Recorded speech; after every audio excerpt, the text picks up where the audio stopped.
So, what if I told you that the exact same mathematical equation explains why a quantum particle collapses in a lab, why, global fiat currencies crash, and why you might have had a complete mental breakdown at work last Tuesday? I mean, that sounds like quite the claim, right? Right. It sounds completely insane. But usually when we talk about a famous thought experiment like Schrödinger's cat, it feels like this puzzle strictly reserved for physicists in lab coats.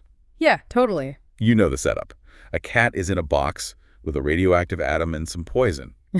And until you open that box, the cat is supposedly both alive and dead at the exact same time. Which doesn't make intuitive sense. No, not at all. For most of us, it just sounds like this abstract, confusing paradox that has absolutely zero bearing on how we, live our lives or pay our rent. Right. And it is entirely understandable to feel that way. I mean, quantum mechanics often feels completely detached from the macro world we actually live in. But, well, what if we've been looking at the cat in the box entirely wrong this whole time? Okay, I'm listening. What if it isn't a paradox to be solved, but a diagnostic tool to be used? And that right there is the mission for this deep dive. We're taking a stack of incredibly fascinating sources today, specifically a suite of theoretical papers by Clinton Alden from the Kosmos Institute of Systems Theory. Yeah, his July 2026 paper on Schrödinger's cat is it's groundbreaking. It really is. So we're digging into that paper, exploring this mathematical framework called the observer's collapse function. And this is the crazy part, looking at how Dr. Eric Whitney is actively using this theory in clinical psychology today. Which is such a wild crossover. Exactly. We're going to break down this intersection of quantum physics, systems theory, and neuroscience into actionable insights for you. By the end of this, you're going to have a really powerful new lens to view the structures in your own life. A completely new framework, yeah. And I have to say, walking in today, looking at your backdrop, you've got this chalk-drawn quantum physics blackboard that visually bleeds right into a lush, living forest. I mean, it perfectly sets the stage for where this theory actually takes us. Well, the visual contrast is key to Alden's radical reframing here. He argues that Schrödinger's cat functions as a boundary object. A boundary object. Right. So in sociology and science, a boundary object is something that bridges different communities or concepts. Alden uses the cat to draw a hard boundary between two fundamentally different types of reality that you interact with every single day. Okay. Belief-independent reality and a belief-dependent reality. Okay, let's unpack this. Yeah. Because getting a grip on this distinction is basically the core of the whole framework. Let's strip away the quantum weirdness for a second and just start with a regular biological cat. Sure. So imagine a feral cat living out in the woods. Okay. It exists in belief-independent reality. It hunts, it sleeps in the sun, it scratches the bark off trees. And crucially, it does all of those things whether you are observing it or not. Right. It doesn't care about us. Exactly. Its existence is intrinsic. It does not require a single ounce of human participation, trust, or belief to maintain its status as a cat. So a biological cat is like gravity. You fall off a ladder whether you believe in gravity or not. Your belief is completely irrelevant to the physics. And it's a perfect analogy, yes. But then we have the quantum cat in the box. And that feels much more like a geopolitical border. Oh, interesting. How so? Well, that border only exists because a collective group of human observers agrees to enforce it. If everyone on Earth suddenly stops believing in that border, the physical reality is just a line of dirt in a field. That is an incredibly precise way to look at it. Under the standard Copenhagen interpretation of quantum mechanics, the cat in the box exists in a state of superposition. Right. The academic term is ontologically indeterminate. But practically, that just means reality hasn't settled on a fact yet. The system requires an observer to force it into a definite state, alive or dead. Because the moment you open the box and look, your observation collapses the superposition. Exactly. So the quantum cat exists in belief-dependent reality. It needs an external observer to finalize its existence. Which raises a massive question. I mean, we have reality that persists on its own and reality that demands our participation to maintain it. If our daily life is this chaotic mix of both, how do we scientifically measure which is which? Right, because you need to know. Yeah, because if I'm building my life or a society on something that might vanish the second people stop believing in it, I'd really want to know that. Well, the good news is we don't have to guess. And that brings us to the observer's collapse function, or the OCF. Alden didn't just philosophize about this. He derived a strict mathematical framework from astrophysical spectral analysis. Wait, astrophysics? How do we jump from a cat in a box to studying stars? I know, it sounds like a leap. But in astronomy, when scientists want to understand the life cycle of a star, they use spectral analysis to look at the light it emits. That light tells them exactly where the underlying physics of the star changes. For instance, when a self-sustaining star runs out of fuel and collapses into a cooling white dwarf. Ah, I see. Yeah, so Alden took that mathematical logic, predicting structural collapse based on underlying physics, and applied it to human systems. Wow. The OCF scores any given system on a continuous scale from 0 to 1, predicting exactly how vulnerable that system is to collapse if the observers just, walk away. I have to push back here a little bit. I follow the logic of a star collapsing because we can measure things like gravity and helium. Sure. But math for belief. How do you put a hard empirical number on something as squishy and subjective as human trust or social participation? It feels like we're trying to measure poetry with a ruler. It does sound impossible until you realize that human belief isn't just poetry. It is a measurable, physical, biological mechanism. Oh, really? Yes. The reason Alden can quantify these variables is because the OCF is entirely grounded in empirical neuroscience. The equation relies on 3 main variables. Okay, lay them out for me. First is the recursive belief factor. This represents the fraction of a system that absolutely requires belief to exist. Okay, recursive belief factor. What's the second? Second is observer dependency.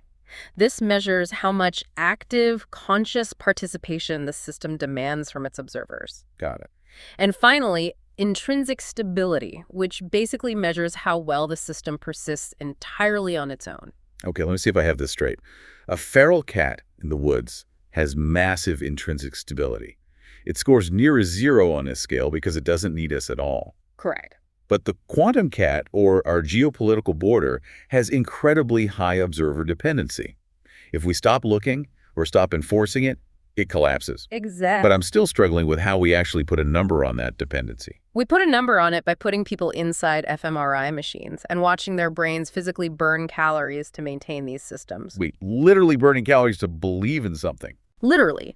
When neuroscientists like Demoka run behavioral economics studies, they have participants engage in trust games, things like trading currency or participating in simulated court systems, and they watch the brain. Oh, wow. That first variable, the belief factor, maps directly to the prefrontal cortex, specifically Brodmann Area 10. The prefrontal cortex physically encodes our trust and our neural commitment to abstract systems. So when I believe in the value of a dollar bill, Your prefrontal cortex is actively doing metabolic work to sustain that belief. that is wild. So belief isn't just an idea floating in the ether. It is literal metabolic work being done by the front of my brain. Yes. Okay, if my prefrontal cortex is holding the belief, what is handling the observer dependency? Because frankly, there are a lot of systems I participate in, like, say, the corporate rat race that I don't truly believe in, but I keep participating anyway. Why? Because of the amygdala. The fear center. Exactly. The amygdala is your brain's threat and fear center. It drives loss aversion. Countless behavioral studies show that our amygdala responds to potential losses about 2.3 times stronger than it does to potential gains. So it's much more afraid of losing than it is excited about winning. Right. So while your prefrontal cortex might hold the initial belief in a system, your amygdala enforces your continued participation through the threat of loss. You keep working that rat race out of a very real fear of losing your shelter, your status, or your savings. There was a fascinating, albeit super dark, study in the sources about patients with specific brain lesions that completely proves this, right? The Urbach-Wieth patients. Yes. Urbach-Wieth is a rare genetic disease that can cause bilateral calcification in the amygdala, essentially knocking it completely offline. Wow. When researchers studied these patients, they found something incredible. Without a functioning amygdala, these individuals literally cannot enforce social norms. Like at all. At all. If someone cuts them in line or violates a social contract, they don't experience the fear or loss aversion required to correct the behavior. They simply stop participating in the enforcement of the unnatural system. That is, wow. So it provides empirical proof that the amygdala is the physical enforcement mechanism for observer dependency. It does. Okay, so my prefrontal cortex holds the belief, and my amygdala acts as the internal police force, cracking the whip to make sure I keep participating out of fear. Right. But no system lasts forever. Empires fall, currencies crash, toxic company cultures eventually implode. If the amygdala is so good at keeping us in line, what actually causes the collapse? Well, the brain has a built-in fail-safe called the anterior cingulate cortex, or the ACC. Okay, the ACC. The ACC acts as a real-time conflict monitor. Its entire job is to detect discrepancies. It constantly compares what your prefrontal cortex is trying to believe against the actual material reality of what is happening around you. Oh, I see. When a system becomes too demanding or the narrative strays too far from reality, the ACC triggers a conflict signal. It's basically the brain's internal alarm bell shouting, hey, this isn't working anymore. Precisely. And when that alarm bell rings loudly enough, it overrides the amygdala's fear conditioning. Your prefrontal cortex withdraws its neural commitment. You just stop participating. And that's when things fall apart. Yes, and here is where the math gets terrifying for any macro system. Network theory studies, particularly the work done by Damon Santola in 2010, show that you don't need a majority of people to wake up to cause a collapse. Really? You don't need 51%. Not at all. When just 25% of a networked population loses this neural commitment, the entire system doesn't just experience a slow decline. It cascades into total, irreversible collapse. That is so fast. We've just mapped the entire life cycle of a belief system onto brain chemistry. We start with belief in the prefrontal cortex, we enforce it with fear in the amygdala, and eventually the anterior cingulate cortex calls out the contradiction and pulls the plug. That's the Now, I want to zoom out, because the whole point of Alden's work is applying this to the macro systems shaping your daily life.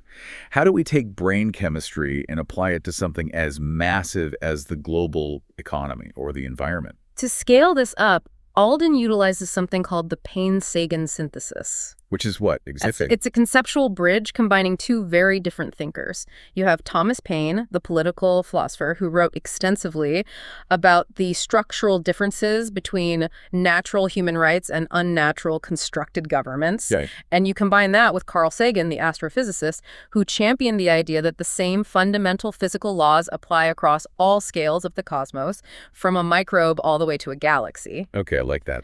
By synthesizing these two, we can evaluate macroscopic systems using the exact same OCF score we use for the brain, categorized by their entropy per function. Entropy per function, meaning how much raw energy does a system burn just to keep itself from falling apart? Yes. So let's look at the ultimate natural system, a forest. A forest has an OCF score near 0.0. Because it just exists. Right. Its entropy per function is incredibly low because it runs entirely on universal physical laws like photosynthesis and gravity. It has massive intrinsic stability. You could remove every single human being from the planet and the forest would continue to grow. It requires zero recursive belief and zero human enforcement. It just is. Contrast that with the ultimate unnatural system. A global fiat currency, like the US dollar. Oh boy. A dollar bill has a global OCF score creeping dangerously near 1.0. If you strip away the social construct, a piece of paper has zero intrinsic biophysical value. You cannot eat it to gain calories. You cannot burn a single bill to stay warm through a harsh winter. Right. Its existence as a mechanism of power relies entirely on billions of prefrontal cortexes believing in its value, and billions of amygdalas terrified of the economic loss if they don't acquire it. And if that 25% threshold is crossed, and observers withdraw their belief, it thermodynamically collapses. Thermodynamically. Yes, and thermodynamic collapse isn't just a metaphor here. It means the system literally runs out of the human metabolic energy required to sustain it, and it reverts to its physical baseline, which is just worthless paper. This framing is intense, and I want to clarify something for anyone listening who might feel like this is, I don't know, an attack on human civilization. Is unnatural just an academic fancy word for bad? Yeah. Like, are we saying everything humans build, cities, laws, infrastructure, is inherently wrong and destined to collapse? That is a vital distinction to make. No. In this framework, unnatural is not a moral judgment. It is strictly a structural assessment of where a system derives its energy. Okay, give me an example. Consider a beaver dam. A beaver dam is a constructed piece of infrastructure. It is not a tree. It didn't grow out of the ground naturally. But in the OCF framework, it is classified as a hybrid system, not an unnatural one. Why? I mean, it takes energy for the beaver to build it.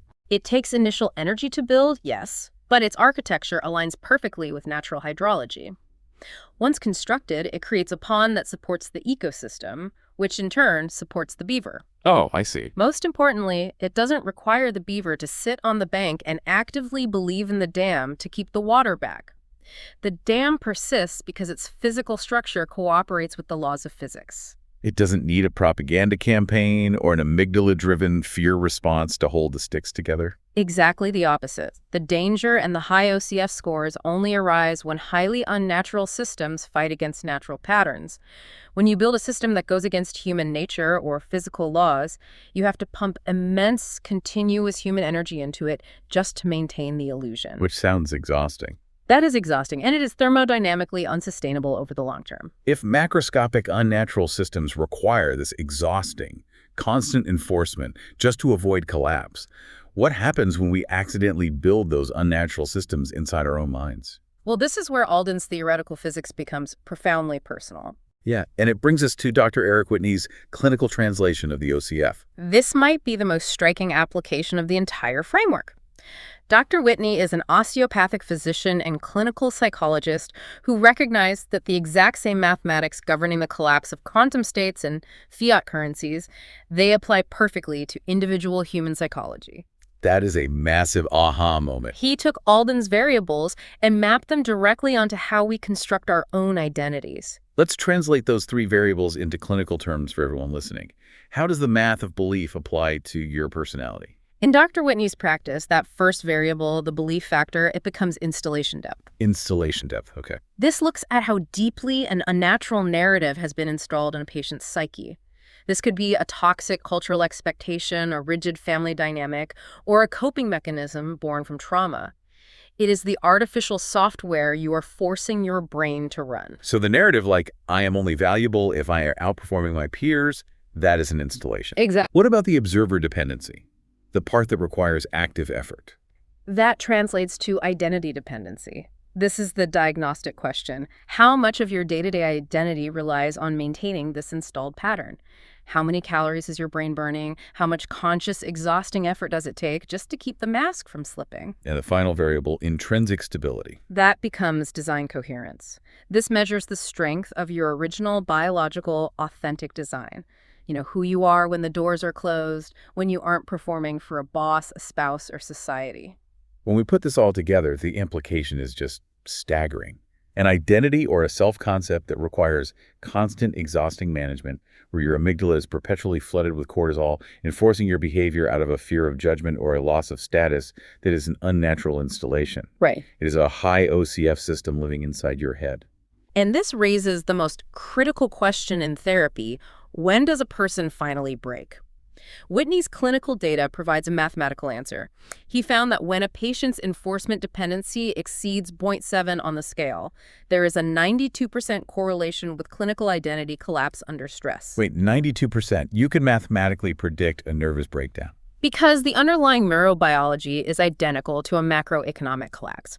Just like a population abandoning a failing currency, your anterior cingulate cortex detects the overwhelming exhaustion of living a fake reality. The conflict monitor kicks in. Yes.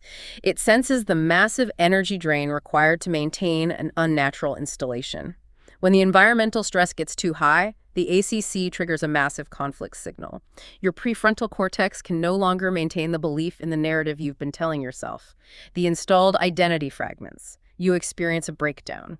Often when people hit that wall, the instinct is to double down, right? To read another self-help book, to build a better, stronger, unnatural system to hide behind. But the clinical insight here is the complete opposite. Right, because building a stronger mask just requires more enforcement energy, which only accelerates the next collapse. The clinical repair protocol under the OCF framework is entirely about restoring design coherence. Restoring the baseline. Exactly. The goal of therapy isn't to fix the unnatural system, it's to abandon it. The goal is to return to your original biological design.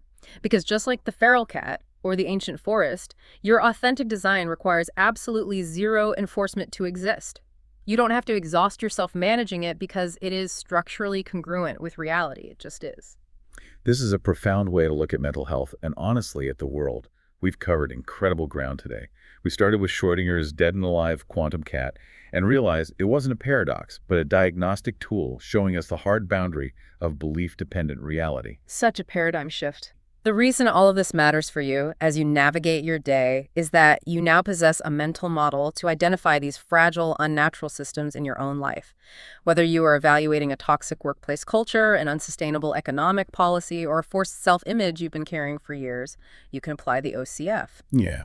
You simply ask yourself, does this persist naturally on its own, or is it constantly exhausting me just to maintain the illusion? If it requires continuous fear-based enforcement, it is structurally destined to collapse. It is thermodynamics, not a moral failing.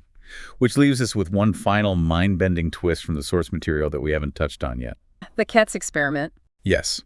We've established that observing the quantum cat collapses it into a fixed reality. But in 2008, a physicist named Nettoff Katz ran a groundbreaking experiment. He used something called a superconducting phase qubit. Think of a qubit as a tiny, synthetic electronic circuit that behaves exactly like a quantum particle. Katz performed what physicists call a weak measurement. He didn't rip the box open, he just peeped. Exactly. He partially elevated his belief dependence, he peaked at the quantum state, and then, crucially, he closed the box again. He actively withdrew the observer, and when he did that, the quantum collapse actually reversed. It's incredible. The system uncollapsed and returned to its original state of boundless superposition, boundless potential. So I want you to ponder this as you step away from this deep dive. If a physical quantum collapse is entirely reversible, simply by having the observer look away, what exhausting, unnatural systems in your own life might instantly return to a state of boundless potential if you simply stopped giving them your belief?